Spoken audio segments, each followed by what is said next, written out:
I am really excited to create this video. That's a good way to put it. Because I am with the inspiring and motivating Joyce Valentine. What a cool last name, Valentine. I mean, it just depicts hearts. I mean, how can you not be happy with a name called Valentine? Anyway, we're going to be talking about cultivating happiness.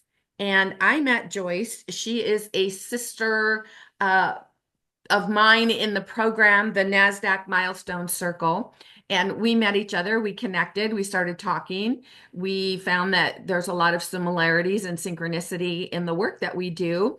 And when we started talking about happiness, bam, we were like, let's get on a video and talk about this. So here we are. So if you would like to cultivate some happiness, you're in the right place. Joyce, thank you so much for doing this with me.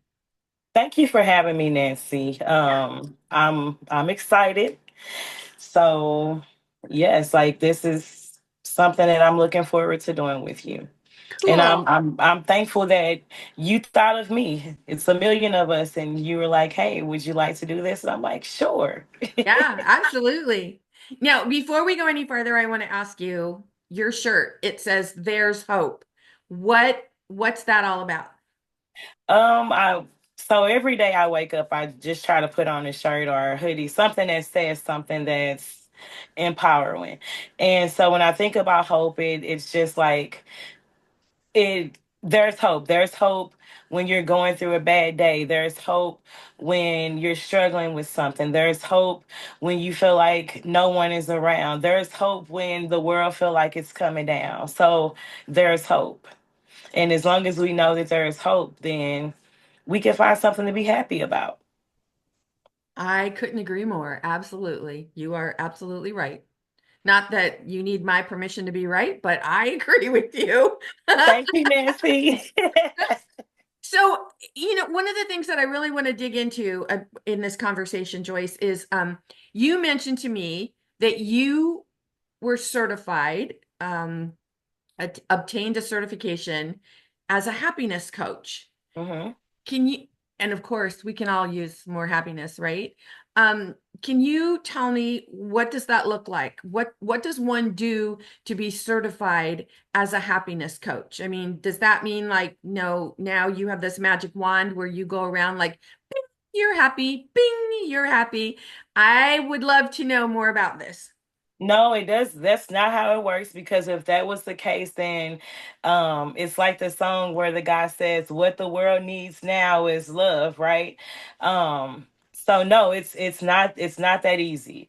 I think for in order for a person to become a life happiness coach, you have to go through a certain amount of hours of training to receive your certification, and within that certification, you learn about the different levels of happiness and different things like that.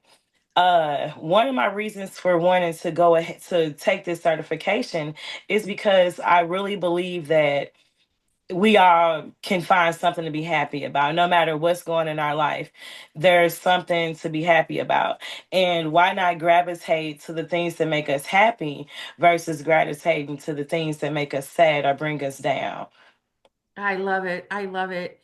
Now, something that's been my experience in working with people is that like if you just walk up to 10 people, I don't know, go into Starbucks and say, ask 10 people, are you happy? Are you happy? Are you happy? I think at least 9 out of the 10 people would kind of look at you and go, not you personally, but the person asking the question would hmm go, this is how it would go, like, well, yeah, well, yeah, yeah. Um, and then if you did a follow-up question and it would be like, well, so why are you happy? That would be the stopper. That would be where they're like, I I don't know, I just am. And so because of that, I've observed that a lot of people don't really pay attention to the emotion of happiness. They're just kind of they're in neutral. hmm And it's like, when your car's in neutral, if you're on a hill, it could roll, but if you're on level ground, it just kind of, it's not really going to go one way or the other. Has that Right. been your experience? Yeah, that's been my experience even for my personal self. Um, it's like sometimes you'll say I'm happy, but you can't figure out that reason why you're happy. And then there are moments to where you can pinpoint, oh, I'm happy because I woke up this morning, or I'm happy because I'm sitting down and I'm having this conversation with Nancy about cultivating happiness. So, um, happiness is sometimes like situational. We'll the moments or whatever, but we can look beyond that and find something to be happy about all the time and be able to give a reason. I'm happy because this happened in my life. I'm happy because of grace. I'm happy because of forgiveness. You know, um I'm happy because of happiness. Yeah, exactly. I'm happy because I have happiness. Why do you think I'm happy? Right. And here's the thing, like every day, and because I don't want people to think like, oh, I'm happy and nothing is going to go wrong in my life. Everything is right. No, that's not the case, because life is still going to happen. But we have to learn how to navigate through what's happening and still be able to see what's bigger than what's happening. Yeah. And the bigger picture is finding what can I still find happiness about, or joy. Yes, this is not going right now. No, I can't pay all of my bills right now, but the fact that I can go to work, eventually I can pay out my bill. So it's like, no, everything's not going to be perfect, but we can still be happy. Yeah, absolutely. Um, the work that I do, I work with people on about vibrational energy, the metaphysical work, the mindset work. And so one thing that's for certain is when someone is feeling less than happy, Mhm. maybe they're not even in neutral, they're kind of rolling towards that, negativity, and they find themselves in that loop of feeling depressed or feeling anxious, and they just can't get out of it. Um, when we're in that vibrational energy, that vibrational frequency, it can be very difficult to find your happy place or to Mhm. cultivate happiness, as you say. That's So, true. what I suggest to people is that, and I keep mine on my phone. So, this is it. I suggest that they create a happiness list. Mm. And I have mine on my phone. And so, what a happiness list will do for you, if you take the time to create the list when you're feeling happy, not when you're feeling down in the dumps, but when Right. you're feeling happy, and you just put like a list of things, and there really needs to be, I tell them, 100 or so things on the list, because Hmm. something that might make you happy right at this moment might not make you happy 5 minutes from now. That is so true. Yeah. And so when you are in that mindset of unhappiness, you can reach for your phone, because that's where everybody's got their phone with them all the time, right? All Because the I mean, time. a bout of unhappiness might grab a hold of you when you're in the mall or something, or in the Hmm. grocery store. And so you reach for your list and you start going down. And this is why I say, have at least 100 things, because as you go down, down, down, your mood, your vibrational frequency, how you're feeling, your state of being, which is how you feel in any given moment, will Hmm. begin to shift. And just as an example, one of the things on my list is my grandmother's laugh. And all I have to do is think about my Grammy, and, when she would just throw back her head and laugh. And I mean, that will light me up. It just really opens up my heart area, this space right here. So that's what I suggest. What do you suggest? I suggest what you're saying, and I also think about mindfulness. Like, I'm a big advocate on being in the present moment. And so if that means just if you're driving, if you're at the mall, if you're at the grocery store, you just need to take that time and take some deep breaths. to breathe in, breathe out. Also, I love having a gratitude journal. It's similar to what you're saying about the happiness list, being able to write those things that I'm grateful about. One thing that I started with my family is a gratitude jar. And so what we do is every day we try to go in, and it can be multiple times throughout the day. We go in and we drop notes in about what we're grateful for. And so at the end of the year, we'll come back and we'll sit down and we'll read those notes together, and share those moments. Also, sometimes when you're not feeling your happiness, maybe connect with people who bring out, who help you see the happiness, or, to, yeah, connect with those people. It's because I feel like, how they say, uh, it takes a village to raise a child. We as adults, we need a village as well. And I hear that so much, and it's true. And so we have to surround ourselves with people that uplift us in our times when we're not feeling our best. I I have to tell you, like we really are sisters in synergy. I'm just going to reach right here. You talk Okay. about this is my I call it my happiness jar. Okay. And so but here's how I do it. So it's right here on my desk. As you can see, I just reached over and it's just Hmm. like I think soup came in this jar. So you don't have to be fancy, right? No. We can make our own and I just put a little bow on it. But what I do and how I use my jar is I will put things in there like I'm happy for this, because a lot of people think like, oh, good, I finally got that new car. I'm going to put that in the jar. I'm happy because I got my new car. But happiness is not something outside of us. Happiness is something Is inside of within. us. Exactly. So the way I use my jar is there will be times when I'll just be feeling, really euphoric about something. I'm like, oh, I'm really excited and feeling happy, and I'll put something in there and I'll put it in the jar. But I also use it as a way to release unhappiness. Mm. So if there's something that's, bugging on my one good nerve and I'm like, why is this like hanging on? I will get a piece of paper and I will write it down. And I will say to myself, okay, I'm getting this out of my head and I'm putting it on the paper and I'm folding it up and I'm putting it in the jar. Now I release you. I love you. I'm happy. Goodbye. Goodbye. I know Yeah. that's right. And Yeah. see, I love that ideal is I love that where you're putting it in. So one day my daughter, she was having a bad day and she wrote how she was feeling. And I think she thought she threw it away. But anyway, I saw the piece of paper on the floor and I picked it up and I read. I was like, oh, I'm putting this in a jar. And so and I let her know, I was like, I saw your note and I put it in a jar. And she was like, oh, I was like, yeah, I say because if that's how you felt at that moment, then why not share? Like, we're human. Embrace those feelings, Yeah. and then, hey, let it go because there's hope. Yeah, exactly. Exactly. And that's the thing.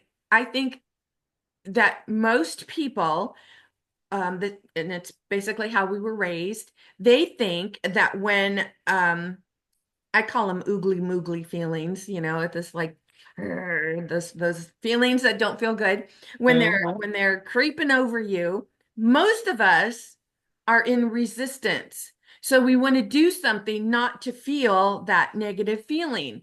And so what we do is, that's why people drink to excess. That's why people go to do retail therapy. That's why they, oh, I got to go run 60 miles because I got to, I don't want to feel this feeling. But the answer is to feel the feeling. Because if you don't feel the feeling, we have to remember everything is energy. And if you Hmm. don't feel the feeling, then basically you're just like, pushing force against force. And if you have two equal forces pushing and pushing, nothing's going to happen. There's going to be Nothing. no resolution. So when you just stop resisting and you allow yourself to, all right, I'm going to sit here. What is it that I am trying not to think about, trying not to feel? And you take it in and you really just take it into your heart area and just love it and send it a lot of love. And if loving it means writing it down on a piece of paper and saying, I love you, goodbye, put it Mm-hmm. in your jar. Um, Doing that will free you. And it's like that energy, because energy needs a place to go. But if you're Right. constantly resisting it, it's going to be stuck in the body, in your cellular body. And that is the key thing, the key step for people. If people would simply learn to embrace whatever it is that they're trying to resist, instead of resisting it, embrace it, they would be amazed at how their life would change. I totally agree, Nancy. Um, and I like you, I'm speechless. But that's like I totally agree. Uh that's something that one of my therapists told me. She was like, Joyce, you have to embrace those feelings. And in my mind, I'm like, I am embracing it. I cried about it.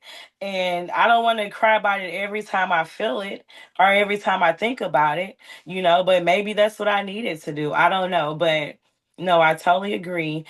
Once we start to embrace it, and then it goes back to gratitude and all of that great stuff, we'll be able to live you know a better life, not like I said, we're not, things aren't going to be perfect, but we'll be able to see things for what they are, and we'll be able to keep on moving.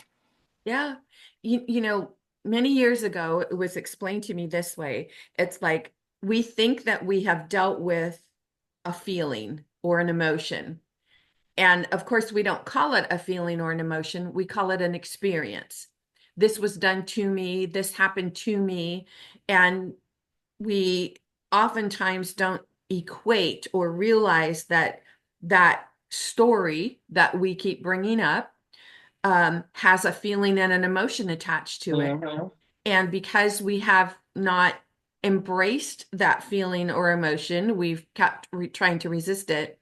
What we'll do is we'll talk about it, and then we think, okay, I'm empowered. I talked about it. I got it out. But really, it's like putting it in a box, in a little tiny Hmm. box, and then closing the lid. And then when we feel strong enough, we open the box and we look at it and we're like, yep, I am empowered. And then we close the lid and we stick it out of sight, out of mind. So, but we never embrace it. We never take it out of the box. We never love it. We never, like, thank you for showing this to me, because everything is energy. And so when we are resisting something, that is the opportunity to say, okay, I'm resisting you, and there's got to be a reason that you're showing me this. And for me, it was, there, I learned to keep a lot of secrets in my childhood, secrets Hmm. about mental abuse, verbal abuse, physical abuse that escalated to sexual abuse by the age of 12. So when I got to an age of my, 18 or up, and I'm like, all right, I'm done keeping these secrets. I don't care who gets mad at me. I'm out of the physical harm of somebody, retribution. I'm going to talk about it. So of course that meant talking about it with this person and that person and anyone who would listen, and going to therapy. And, and I thought that's what made me strong. That's what made me empowered. But I didn't realize that it was simply looking at it and then putting it back in the box, looking at it. Hmm. So it's not just the experience or the story that we're talking about, it's allowing ourselves to feel the feelings and emotions. That is what is going to set you free. Mm. That is what is going to cultivate happiness. I totally agree.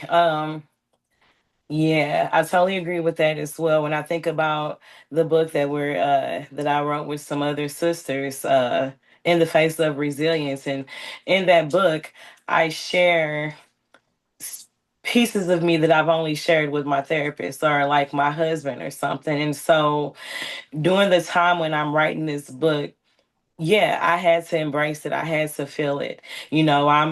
I'm reading it and I'm like boo-hooing. I'm like, no, I shouldn't be boo-hooing. I'm over this, or whatever. But it's like, no, this time here, I feel like that's it. Like I've embraced it. I feel it. Um, I'm thankful for it.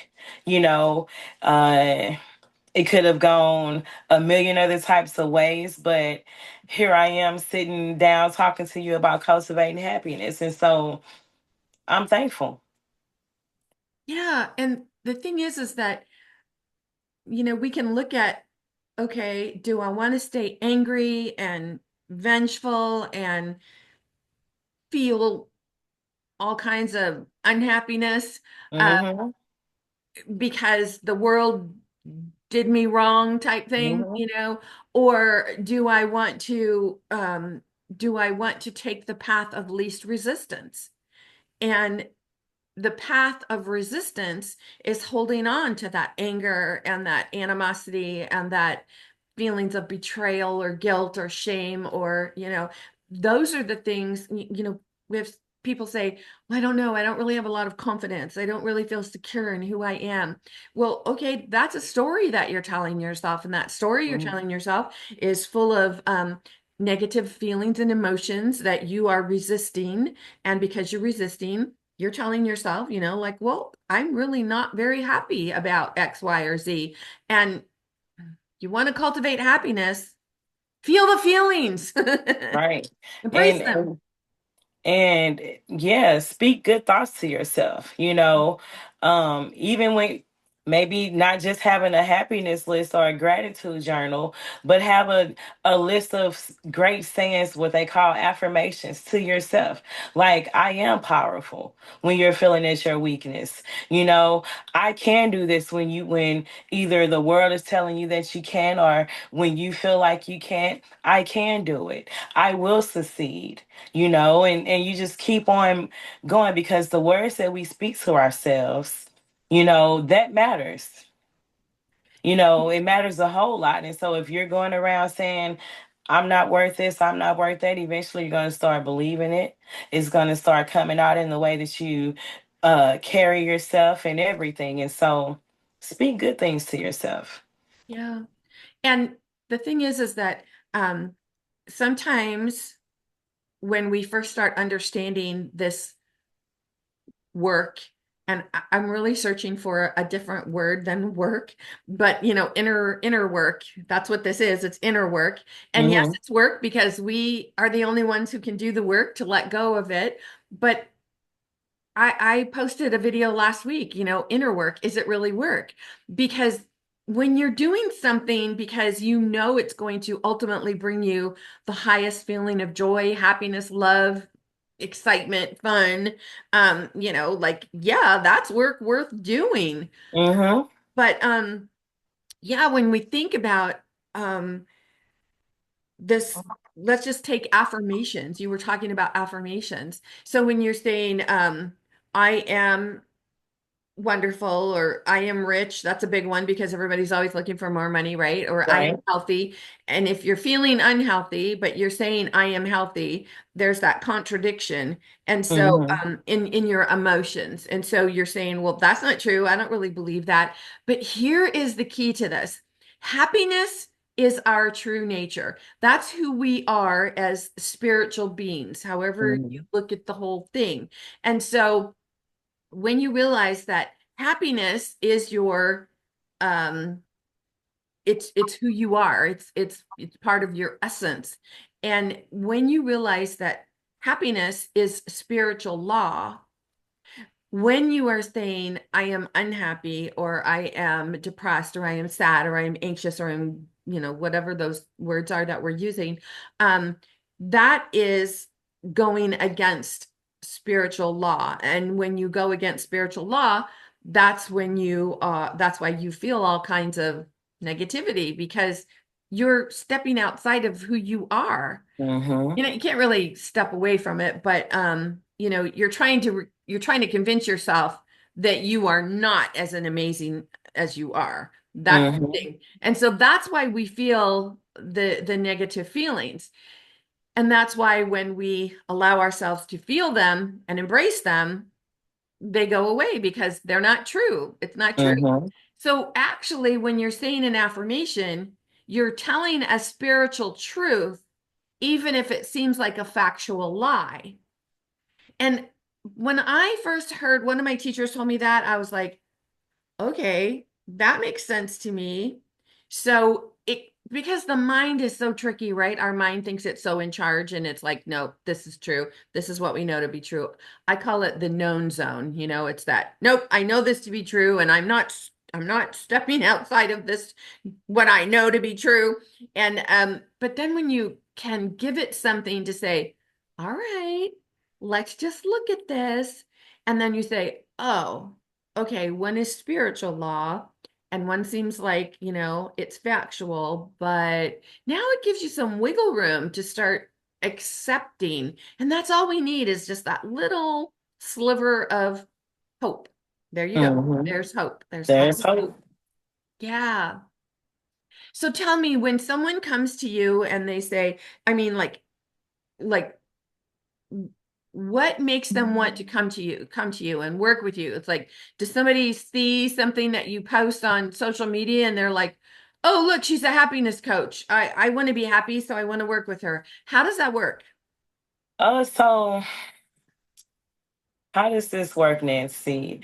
As far as with like my business stuff, I'm just now really starting to be more active on social media with that. And one of the classes I took with so yeah, I'm starting to do that. But how people can find me is through my website, which is FabSpot, um, at myshopify.com. They can find me on all social medias, Facebook, TikTok. That's like my favorite one. But that's how they can find me. How do they like I just actually started like this whole thing, so I haven't actually even had a client yet. So this is just like it's new. And that's I what I think is so fabulous is one of the things that is um on top of, oh my gosh, the many things that you're already doing. Girl, you told me about stuff you've been doing for years in your business, and I'm like, oh my gosh. I mean, yeah, you are doing so many things, and the fact that you are adding this happiness coach on top of what you're doing, what it tells me is the abundance and the prosperity that you have experienced in your lifetime doing the work that you do. You have expanded it by adding this piece as a happiness coach. And I really love that. And we'll definitely put links in the description, but what I want to know is like, what why would someone turn to you? Like, what would be, I don't know, like somebody would just say, I'm feeling really unhappy today, I think I'll just go talk to Joice. I mean, Okay, so first of all, people in here like all my life, people have called me, they reach out to me and they talk, people tell me things. I'm like, why are you telling me this? Not like you could have kept that to yourself telling me things. And I don't know, I just feel like sometimes when I talk to people, it's like be a little bit more happier. Some like I was talking to someone the other day and she called me and she was like, every time I call you, I'm calling you with a problem. And she's like, your life is so perfect because you never call me when you have problems. I was like, well, my life is not perfect, it's far from perfect. I say, but here's the thing, it's like when things happen, my first thought isn't to jump on the phone or go to social media or something like that. It's like I'm getting ready to deal with this right here and right now. I'm not getting ready to let this moment affect my day, my mood, or the people around me. So with that being said, no, I'm not going to call you and be like, oh my gosh, can you believe that this happened? I used to do that, and then when I sit back and think about it, sometimes I picked up the phone or I sat down at lunch and talked to people and they really didn't care about it. So one, I want people to know that I care. I care about their happiness, well-being. Uh, and if there's any way that I can support, then yeah, hit me up. because I want to see people happy. And no, like I said, I'm not happy, you know, nothing's perfect, but I find something every day to be happy about. And it doesn't matter what it is. It can be, oh, I got some new socks. And like that's a situational piece of happiness. But yes, I find something to be happy about every day. So, Joyce, I know you have your own production company and you also have a nonprofit for youth impacted by violence. Mm-hmm. Now, that to me, when you first hear that, you're like, oh, you work with youth impacted by violence. Well, that's not very happy.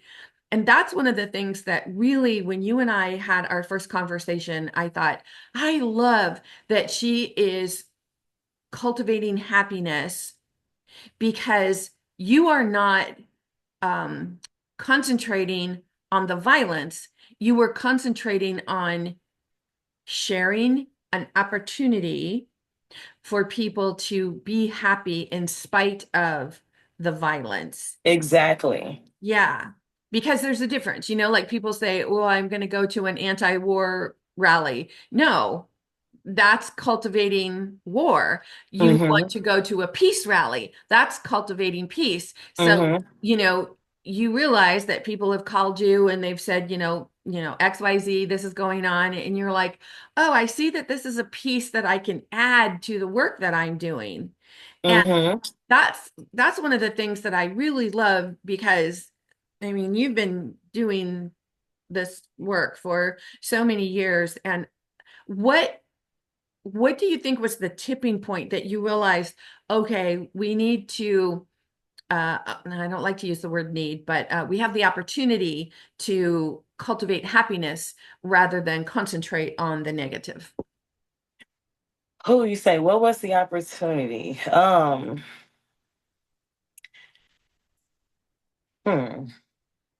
Like, It just goes back to wanting. It's like I can just think about childhood experiences where, you know, I'm focusing on the problem. There could have been a solution, there may not have been a solution, but the fact that I continued to focus on those problems, it took a lot out of me, and there was more suffering or pain, so say, then there was happiness. And so I just, and it all, everything has to start with us as individuals before we go out into our communities and different things like that. So for myself, I was like, I don't want to be this way. I don't want to focus on the bad all the time, because when you focus on those things, like I said, and like you said, it starts to come out in the things that we do. It starts to pour into our relationships and, our work ethics and everything.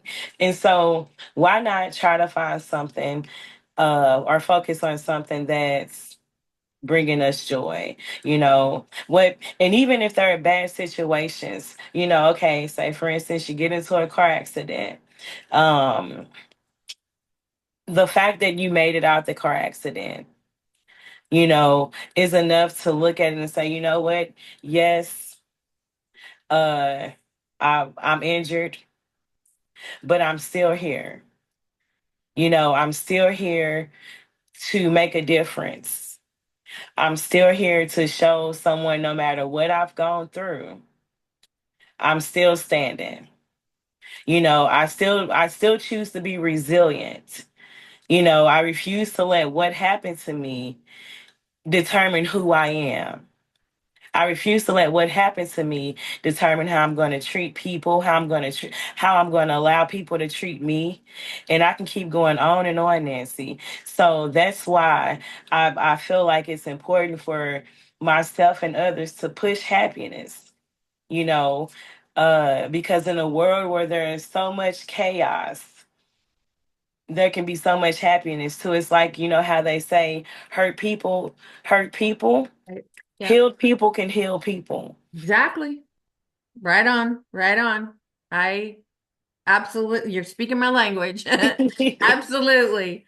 I knew, the first time we had a conversation, there was so much synergy in what the work that you and I are both doing. And when we have experiential knowledge, meaning we have experienced something, and then we have something negative, some traumatic event. As in my case, I talk about the abuse and the sexual abuse. When we have experienced that and we know what that feels like, and then we have found a healing modality, something that took the pain away. I mean, holy smokes. Why would we not want to turn around and teach Yes. to others? I mean, like it's like you're saying, I have found the happy key, man. Do you want part of this? Because I can show you. Now, that doesn't mean they have to do exactly what we did, but that's the Mm-hmm. beauty of this. It's like because everyone is different. All we need to do is show that it's possible. Mm-hmm. And then people will look and say, okay, I can see it's possible because you say X, Y, and Z. But here's the thing. You know what's funny? It's been my experience that when people experience today, Nancy, like whatever they think of today, Nancy, and then they try to put together the stories that I tell about childhood and mind you, the only reason that I share these stories anymore is because it's part of my teaching. It's not stories that I share because I'm looking for somebody to be sympathetic or like I feel like a victim. They're teachable moments for me. Mm-hmm. I experienced this, and because I experienced it, I believe that I have the ability to um be compassionate and be empathetic for you wherever you are. That doesn't mean that exactly step by step what I did is going to be what they need to do. We are all individuals. Exactly. But what I love about what you're teaching is that it begins with happiness because we can choose to be unhappy or we can choose to be happy. Mm-hmm. Happiness is a choice. It is. What is your experience with that? Because I know that obviously you wouldn't be doing work by people impacted by violence if you hadn't experienced violence in your life. So what is it that because everyone's different, everyone has a different path. What led you to do this? Well, what led me to do it? So my father, when I was 6, he went to prison. He went to jail and later prison for murder. And as a child, that was heartbreaking. And my mom, she was struggling with alcoholism, and so those two things, it was always like it was hard. And when I think about like life during that time, it was like, pray about it, pray about it. And prayer, prayer is good, it changes things, but it doesn't always get, what it doesn't always get exactly what we need, if that makes sense. And so the older that I got, I really started to realize that, we needed more. We needed therapy. We needed, something more than just that. Because yeah, so that's one of my reasons why I wanted to work with youth and families who are impacted by violence, because I feel like there aren't enough programs or resources for children with parents who are incarcerated, rather or all of that. Or you think about like a lot of bullying that's going on, that's another thing. So it's like I want to be able to address those issues, come up with ways to where we can make an impact and change the trajectory. Like it has to stop. I'm not. Yeah, it has to stop. Too many children are losing their lives. Too many children are losing their parents, and they grow up and they feel like they don't have anyone, and so they'll grow up and go through a lot of traumatic things if they don't go to a therapist or if they don't seek the help that's needed. And so, if Maddie B's place can be any assistance in trying to help Nancy, that's the reason why I started what I started.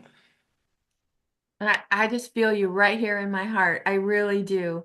And there's just something so special about creating a business around something that is positively impacting others.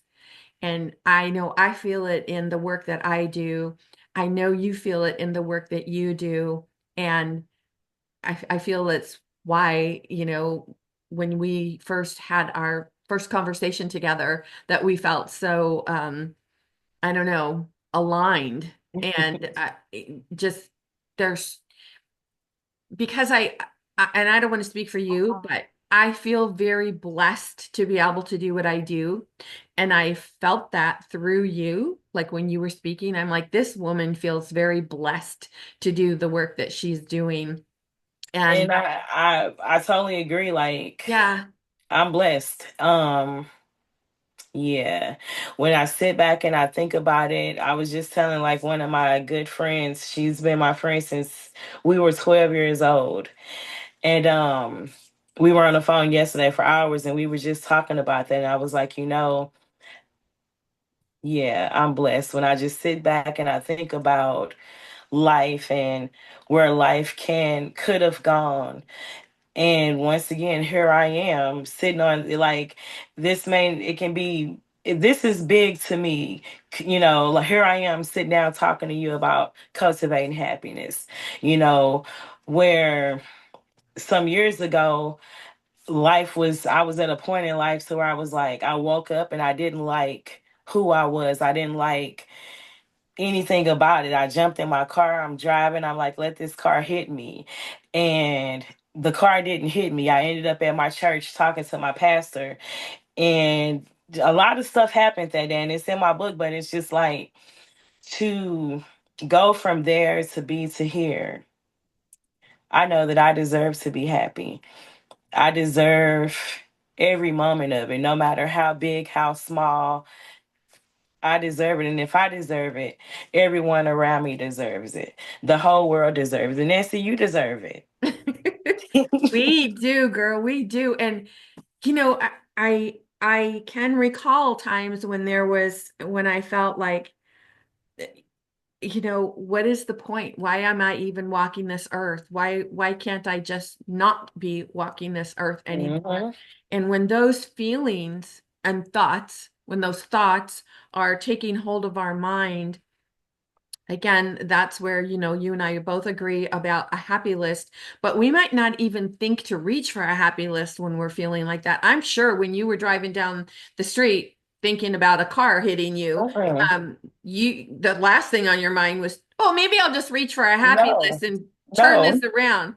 But because the the car kept going without being impacted by another vehicle or anything else, um, you ended up in a space where you still had a choice, right? You drove to the church.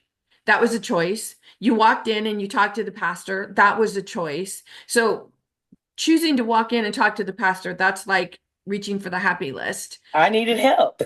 Yeah, you were reaching for a better feeling experience. And I think that is a really important point. When Hmm. you're feeling like you're in that space of there's no hope, there's just nothing better out here. Um, Ask yourself, is that my mind telling me that? Is that something that I believe right now in this moment? And then reach for a better feeling thought and reach for I don't know, call someone. There's so much out there that we can do. On my Hmm. website, I have free resources, hotlines that you can reach for. I mean, people that do this way different work than I do. I'm always looking for ways to give information for someone who's reaching out for something. And I know that you do that too, Joyce. And I really, really appreciate you having this conversation with me and sharing your wisdom and your experience. And I feel blessed that you are one of my circle sisters and that we have met. And I look forward to the amazing work that we are both doing and continue to do. Yes, Nancy, I totally agree. And once again, I thank you as well for thinking of me and allowing me to share this space with you. It has been amazing. Like I said, I'm still nervous, but we got through it. Ah, you're amazing. You're amazing. And it just goes to show you, you can be nervous and still do fabulous work like you're doing. So that's all good. And anyone watching this video, we're going to put this on my YouTube channel and on Joyce's YouTube channel. So, um, reach out. If you're thinking that nobody cares, if you're thinking that no one is listening or that there's no one out there or there's no alternative to what you're thinking, please reach out because you are amazing. You are special. You are loved. You are you are a design created and designed by the creator, and you are a product of love. You truly are. And this is me and Joyce walking in our light, and you deserve to walk in your light as well. Joyce, thank you Okay. again for being here. Thank you, Nancy. Ciao. All righty.